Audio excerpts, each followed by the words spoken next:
నమో భగవతే వాసుదేవాయ. ఓం నమః శివాయ.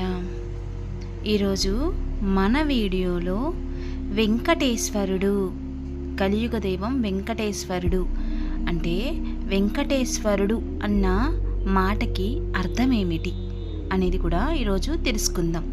అలాగే నా వీడియోస్ని, నా యూట్యూబ్ ఛానల్ని సబ్స్క్రైబ్ చేస్తున్న అందరికీ ధన్యవాదములు. ఎవరైనా సబ్స్క్రైబ్ చేసుకోకపోతే తప్పకుండా సబ్స్క్రైబ్ చేసుకోండి. పక్కనే ఉన్న బెల్ ఐకాన్ని క్లిక్ చేయండి. నా ప్రతి వీడియో మీ దాకా చేరుతుంది.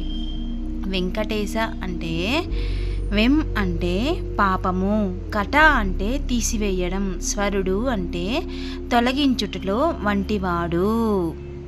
అలాగే కలియుగంలో ఎవరికి భగవంతుని పాదాలయందు మనసు నిలబడదు. కలి యొక్క ప్రభావం వల్లనే భౌతిక సుఖాల వైపు ఎక్కువ మోజు ఉంటుంది.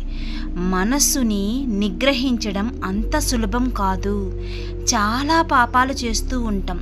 ఆ పాపాలు చేసేటువంటి వారిని ఉద్ధరించడానికి పరమాత్మ శ్రీ వెంకటేశ్వరుడుగా ఆవిర్భవించారు. ఆ పాపాల్ని తీసేయగలిగే శక్తి ఆ పరమాత్ముడికే ఉంది. ఇక తిరుమల కొండకి వస్తే సాక్షాత్తు వేదములే ఆ కొండకి రాళ్ళు అయ్యాయి. ఒక్కొక్క యుగంలో ఒక్కొక్క అవతారం ఎత్తి ఆయన ధర్మాన్ని రక్షించాడు. కృతాయుగంలో నరసింహ అవతారము, త్రేతాయుగంలో రాముడి అవతారము, ద్వాపర యుగంలో శ్రీకృష్ణ అవతారము, కలియుగంలో శ్రీ వెంకటేశ్వరుడుగా అవతరించాడు.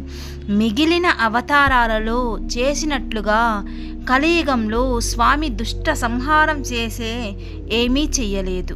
కత్తి పట్టి ఎవరినీ సంహరించలేదు. ఆయన చాలా కాలం వరకు నోరు విప్పి మాట్లాడేవారు. తొండమాన్ చక్రవర్తి మీద కోపం వచ్చి మాట్లాడడం మానేశారు. కాబట్టి ఆ వెంకటాచల క్షేత్రం పరమ పావనమైనటువంటి క్షేత్రం. తిరుమల కొండ సామాన్యమైన కొండేమీ కాదు. ఆ కొండకి శ్రీ వెంకటేశ్వరునికి ఒక గొప్ప సంబంధం ఉంది. తిరుమల కొండకి ఒక్కో యుగంలో ఒక్కొక్క పేరు ఉండేది. కృతాయుగంలో వృషచైలం, త్రేతాయుగంలో అంజనాచైలం, తర్వాత కలియుగంలో వెంకటాచలం అనే పేరు వచ్చింది. యుగాలు మారినా ఆ కొండ అలాగే ఉంది. ఈ కొండ శ్రీ మహావిష్ణువు యొక్క క్రీడార్థి. తిరుమల చాలా పవిత్రమైనటువంటి స్థలం. ఇటువంటి పుణ్యక్షేత్రాన్ని ఎప్పుడైనా మన జీవితంలో దర్శించి తీరాలి. కలియుగ వెంకటేశ్వరుడు సాక్షాత్తు మనను ఉద్ధరించడానికి వచ్చిన కలియుగ దైవమే విన్నారుగా. సర్వేజన సుఖినో భవంతు.